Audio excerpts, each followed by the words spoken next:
ये जो इतना सुंदर रिश्ता खराब करके गए हो, तुम्हें नहीं लगता कि इसका अंत भी थोड़ा सुंदर किया जा सकता था? मतलब कैसे कोई इंसान 1 मिनट में सारी यादें भूल गया, सारे वादे भूल गया, साथ बिताई खुशियां भूल गया, साथ बांटे आंसू भूल गया।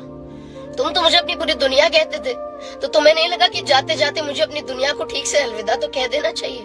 बस छोड़ गए, और एक ऐसे मोड़ पर छोड़ कर गए हो जहाँ चारों ओर अंधेरा है। लेकिन ये अंधेरा मुझे नहीं सता रहा, इस अंधेरे में गूंज रही तुम्हारी आवाज मुझे सता रही है, और वो हमेशा सताती रहेगी।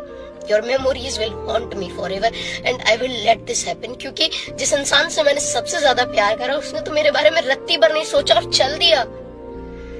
जिस इंसान के साथ में तुमने जिंदगी का हर फेज देखा है, हर इमोशन फील करा है, रोए हो, टूटे हो, बिखरे हो, हंसे हो, उस इंसान को छोड़कर जा रहे थे यार। कम से कम सीने से लगा कर तो जाते, उसके सवालों के जवाब देकर तो जाते, उसको एक अलविदा कहकर तो जाते। बस चल दिए।